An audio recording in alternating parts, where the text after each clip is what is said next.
2021 was the first year that I, as a content creator, started diving into variety content, and I really did enjoy it. I primarily focused this year on starting to review other MMORPGs, doing is it worth playing style videos, as well as showcasing my gameplay from my first few hours to show what your first steps in game would look like. And honestly, I had a really good time doing it this year, and I'm looking forward to having an even greater focus on this type of content in 2022. But for today's video, what I wanted to discuss is how did my first year of reviews hold up? Are these games that I said were worth playing, are they still worth playing? Are the games that I didn't maybe worth playing right now? I, of course, am going to do all brand new reviews for all of these games going into 2022, but I wanted to do a look back on the reviews of this year and see how my feelings have changed from when I did the original videos to today. And so if this video is something that you do like and do enjoy, I do ask you to leave a like on the video. It really does help me in my YouTube algorithm, or not my YouTube algorithm, but the YouTube algorithm, the famous algorithm. But also, I do want to hear from you guys. What is your current MMO of choice right now? Which game are you enjoying the most? Feel free to leave that comment down below. And which game are you looking forward to trying the most in 2022? And if you guys do like this video and want to see more MMO content going into that new year, feel free to hit the sub button as well as the bell to keep the notifications on. But without further ado, let's actually get into the video. The first game I do want to look at here is Star Wars: The Old Republic. So Star Wars: The Old Republic was a game that I tried after just so much so many requests to actually try the game. It was, I think, the most requested game for me to try, even more so than New World, honestly. When I first decided to start doing the variety, there were a lot of SWTOR fans in my Twitch chat, and the game was an absolute pleasure to try. It gave me the motivation to finally sit down and watch the Star Wars movies. I've actually never seen them before prior to actually playing SWTOR, and I know that's a concern that a lot of people have about playing the game, but you actually don't need to watch the movies in order to play the game. I did it the reverse, where, like I said, the game made me watch the movies, and I really enjoyed my time in the game. It was really fun. I think it's a very solid, very underrated MMO. And basically, the review that I gave on the game was that if you're looking for a game that's similar to World of Warcraft, without all of WoW's bullshit, that also has a better single-player, story, and housing experience, then I do think SWTOR is worth it, and I do absolutely stand by that opinion. I do think it's one of the better tab-targeting MMOs out there, and I do think it is quite underrated. And honestly, BioWare looks like they're making a lot of good changes with the game going into the new year with their new expansion, and so the game does look like it has a lot of promise. Now, I will say, though, I did personally get a little bit bored with Star Wars: The Old Republic, though, but it was for one primary fact, and it was due to the fact that the end game gear grind is really similar to New World's old high watermark system, and I think it is it's a very bad gearing design where you just, like, if you play Star Wars: The Old Republic, you know the old spammer station meme, and for those who don't know, you basically just run one dungeon or just a bunch of dungeons or whatever over and over again to basically increase your eye level over time and slowly increase your gear. Also get a currency called tech frags, which then allows you to buy certain set bonuses. It's just a very boring, very tedious process. But as far as I know, I could be wrong about this, but as far as I know, I think they are going to be like refreshing the gearing process and changing it up with the new expansion that's coming out, or I believe so. That's going to take away one of my major cons about SWTOR going into the new year, and honestly the biggest reason that I did put the game down. So if they do change that, SWTOR could be a game that regularly makes it into my rotation, because I really did love everything else about the game, but it was just that end game gearing process that really got to me. So hopefully, if that's changed to be something better, the game does make it back into my rotation. The next game that I want to talk about is Crowfall. Oh, Crowfall. Oh, Crowfall. Crowfall was a game that I tried off of, again, a couple of recommendations from people in chat, but mostly just because the game had released and it was a new game, and I heard such bad, like, mixed things about it. People either loved it or they hated it, and so I wanted to try it for myself to just kind of get my own opinions on it. And when I first started playing it, I actually thought it was pretty fun. There were some really good things about it, and the core and like the overall like core to the game was really fun and really enjoyable. But the longer I started to play it, the more the cracks and the issues started to show through. Now, one thing that I didn't like about a lot of people's reviews on Crowfall was that they were just all purely negative. And I don't think that's the case with Crowfall. Crowfall does have a lot of good things about it, but it has so many bad things about it. And what I said about the game was that it was like a death by 1,000 cuts, and I still 100% stand by that opinion, where even though there were a lot of major things done right, there were just an overwhelming amount of little things done wrong that it was really hard to move past them. And so what I said about Crowfall was that it was only worth playing if you essentially want to play a beta game and believe in the projected roadmap. And I actually demote it from that down to a no. And I just see no reason to play Crowfall in its current state when a game like Albion Online exists, which does everything that Crowfall is trying to do, but way better. Now, I will say this. Crowfall did get bought out by a new dev studio, with the head of that studio not only being a backer of Crowfall, but a longtime player of the game, which does give me a bit of hope that the game can see some sort of resurgence in 2022. Now, my guess is that they're going to try to make a ton of improvements in the game and then go for some sort of free-to-play launch to actually try to get people into the game. They just need to make sure they actually advertise it, because so many people didn't even know that Crowfall originally released. So I'm definitely going to be keeping my eye on Crowfall going into the new year, and I recommend you do the same, but I wouldn't spend my money on it quite yet. I would just wait to see what ends up happening with this new dev studio and where they take the game. Now, the next one I want to cover, one of my biggest disappointments for the year was Swords of Legends Online. With the original betas of the game, I was really hyped for it. It was fun. I really enjoyed it a lot, but the game just tripped and fell face first on launch. And so after the launch and after playing the game and going through the initial launch hype and playing it, I ended up just giving solo a maybe. You know, I wasn't really sure about what to think about the game, because there were so many things about the game that were great, but between all of the chores and the horrific performance problems, I really didn't think it was going to end up being good enough to pull people away from the MMOs they were already playing, but I did think it would maintain some semblance of a player base, and I just thought the key for it was going to be to hold on till its Unreal Engine 4 port, so that would improve performance and then it would inject players into the game. But it is super failing to do that. And for me, one of the biggest things that was a disappointment was how chory the game felt. You know, it was one of the biggest things that pushed me away from World of Warcraft, and I didn't play the solo end game in beta. I just focused on trying classes and looking at the game from the new player perspective, and when I got to the end of the game and realized how chory it was, I was so disappointed.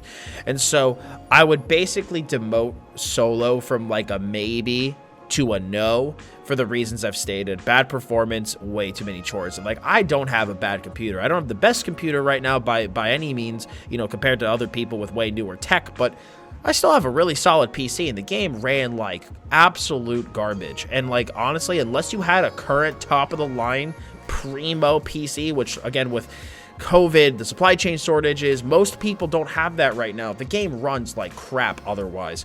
And personally, I think that the creators of Swords of Legends should have waited to port the game to the West until the Unreal Engine 4 port was done and the performance issues were solved, because essentially you just ported a game over to the West with known performance issues. People tried it and said this game doesn't freaking work, and then they left, because most people that I talked to that stopped playing the game, more of them said it was from performance instead of the chores. Some people didn't mind the chores, but almost everyone that stopped playing said it was because of the performance. And so, unfortunately, Swords of Legends is really struggling to maintain an audience right now, and I don't know if the game will stay afloat until the Unreal Engine 4 port happens. I hope it does, because again, you know, you always want to see these different games do great, and you know, more competition in the genre is always a good thing, but you know, we're going to have to see what happens. But personally, like I said, solo for me is going to go from a maybe down to a no until their performance issues are solved. The next game is Bless Unleashed. So Bless Unleashed was a game that I played on stream after a sponsorship from NeoWiz, and I ended up making a video on it as well. And I have to say, Bless was similar to Crowfall. for me in a lot of ways, where of course Bless has a very historied past with so many just very passionate opinions about the game out there. And when I first started playing it, I expected it to just be the worst game I ever played in my life, but there were some good things about the game. There were some things that I definitely enjoyed, you know, some things that I did like, but I did say in my original video that the poor performance of the game, the really crappy PC user interface, the animation locking, which was solely responsible, in my opinion, for combat feeling clunky. I felt that if animation locking was better and the animations didn't linger so long, the combat would feel smooth, and I still stand by that because the combat overall was good. Those things are what held it, or what made it bad. Those three things, and then the microtransaction store, those made me hesitate about the potential of the game. And I thought that without improvements to these things, that Bless would struggle to maintain a player base, and that did end up being the case. Now, Bless, for a short time, did have a solid player base, with, I believe, most of their players residing in the East, but the game has since fallen off. And Bless has just been a project that has failed to release so many times. And while I do think there absolutely was some potential with this game, it has been tried and failed so many times that without not only some massive improvements to the things that I discussed, but without some major PR investments, I really don't see this game ever finding its footing. Now, I want to talk about Black Desert Online. So my opinion on BDO originally was that unless you're a hardcore PvE player, you will enjoy BDO. And I have definitely changed my opinion on that. BDO is a game that I want to like so badly. Whenever I get into BDO, I get into BDO and I play it hardcore for a couple of months, and then just one day I'm just like, you know what? I've had about enough. I always end up flaming out on this game super, super, super hard. And I do, like I said, really enjoy it for short bursts of time. But I end up flaming out because the grind just gets to me. Their RNG gear improvement system is horrific. I hate RNG improvement gearing, and you're breaking your stuff and the stuff's ranking down. I just don't like it. And so people always say, well, then just gear by making raw silver and buy stuff off of the auction house, but it takes way more time than enhancing because you have to grind up so much more money, making you feel like you need to just grind. And especially as someone who loves PvP, it felt like all I was doing was grinding for like 2 to 4 hours of PvP per week, and like, why would I do that when I could just go log on to a different game that I could PvP like right now, you know? And MMOs are like, it's kind of sometimes like the carrot on a stick, right? With the carrot being the content you want to play. You know, you're a new player to an MMO, and you go through the leveling process, the initial gearing process, and then bam, you grab the carrot and you're doing the end game content or whatever content it is you want to do. And for me, that content I want to do in BDO is PvP. But the amount of time that you have to invest as a new player to get to the point that you're PvP viable against your opponents, because gear plays such an important role. You need to have good gear to not just get destroyed by anybody with a modicum of experience. It just takes too long. There's just way too much of a journey that you have to walk on before the game is you know, you can get into the content you want to do. Like, I literally have had people when I was streaming the game be like, yeah, the game gets fun when you hit a certain gear score. And the problem is this, like, I don't want to not have fun until then, you know? And I know, so of course, you know, this doesn't apply to everybody. Some people don't mind the grind. They don't mind the very, very, very long-term goals. But for me, I didn't want to feel like I needed to just grind for months to be like, okay, now I'm viable. You know? And I know they've improved the new player experience of getting into the game and gearing, like, a lot. They have improved it a lot from the past, but it's still way too long, in my opinion, compared to other games. And I also do think they need to add more PvP activities into the game, so you feel like you're breaking up the grinding of either mobs, life skills, books, etc., the logs, with doing an activity that you actually want to do. And also, the cash shop in BDO is something I've really changed my opinion on too. I was a lot more forgiving on BDO's cash shop in the past until I tried to swap my main. And then the gravity of how much stuff was really character bound in this game and how much money I essentially lost really set in. And if their cash app had more account bound things and not character bound things, I think it'd be a lot less egregious. But with how much money you're paying for these character specific items, you better hope you never want to change your character. Now, I have heard, however, that with this year's announcements about BDO that there are a lot of improvements coming in 2022, as well as an arena mode, which I am a huge sucker for. So I am looking forward to checking out Black Desert and giving it a try in the new year. But at the moment, based on my experiences from 2021, I would not get into BDO unless you don't mind an extremely grindy game with very, very long-term goals. Otherwise, in my opinion, you will flame out. But we will see if this grind does get cut down a bit going into the new year. Now, the next game I'm going to cover, in the game with the most controversy with 2021, is World of Warcraft. WoW had quite a freaking year, didn't it, guys? Oh my god. But Shadowlands launched big. The expansion was great. And then Blizzard fumbled the ball, tripped, and lost the game. The game was just a mess for the first two major content patches of 9.0 and 9.1. And even though the game launched with a lot of potential and the expansion was good in a lot of ways, Blizzard just failed to improve the game at all and stuck to their guns with some major gameplay limiting decisions, as well as an insane amount of chores and FOMO mechanics that you had to do, making the game feel like a second job and not just a game that you could play for fun. New players also had an new or returning players also had an impossible time catching up because of these things, and making an alt was out of the question, which was hilarious because Shadowlands was slated to be this like much more alt-friendly expansion because BFA was just not, and Shadowlands was arguably worse. And on top of that, WoW continues to just be a game that has great endgame content, but you feel like you need to make a LinkedIn profile and have 3 character references in order to find a group to play said content. Like, that's how I've always felt. The content in WoW is good, but getting into that content is so hard. You feel like you spend more time looking for people to either queue arena with or looking for a raid and Mythic Plus group than actually playing the content. Now, 9.1.5 was a fan service patch, with Blizzard backing off on a lot of their restrictive decisions and making the game a lot more player friendly, but myself and others have just have the opinion of it's a little bit too little too late.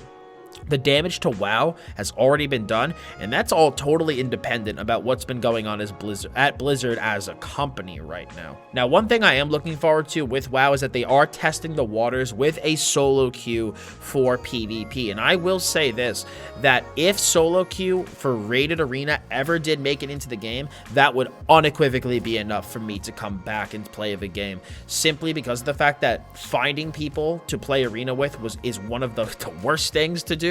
And so if they take that out of the equation, I could just log in, play, and log off. That would be the dream, and I will be all for that. And so I hope they do the tests for it go well, and I hope that is something that gets introduced, probably, I'm guessing, with a new expansion. Now, I also will say, though, about WoW having the problems that it has in 2021, in my opinion, actually was a good thing for the genre as a whole.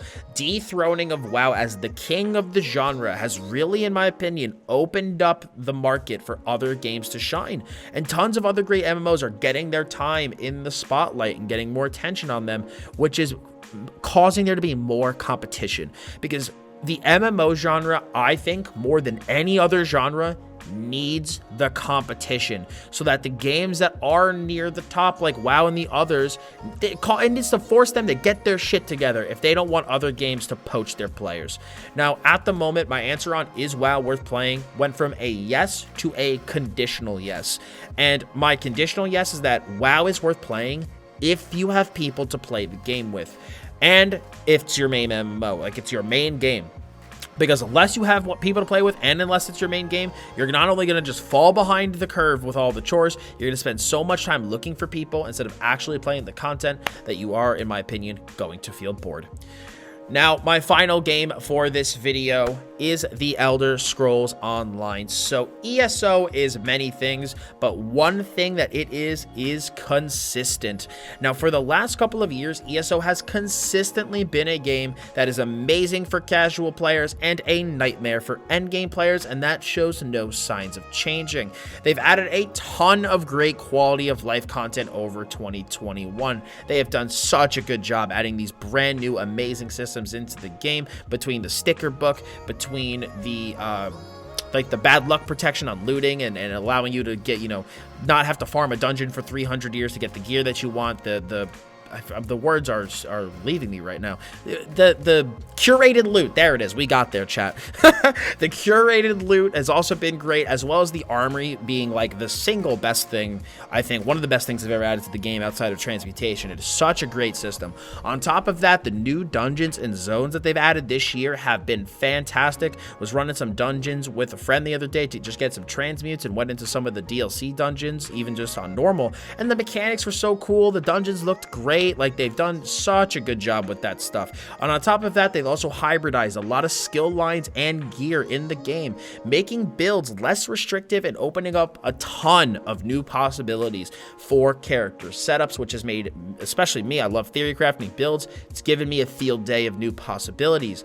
Now, with that being said, ZeniMax still balances ESO with an extremely heavy hand, and the endgame performance is nothing short of a shit show.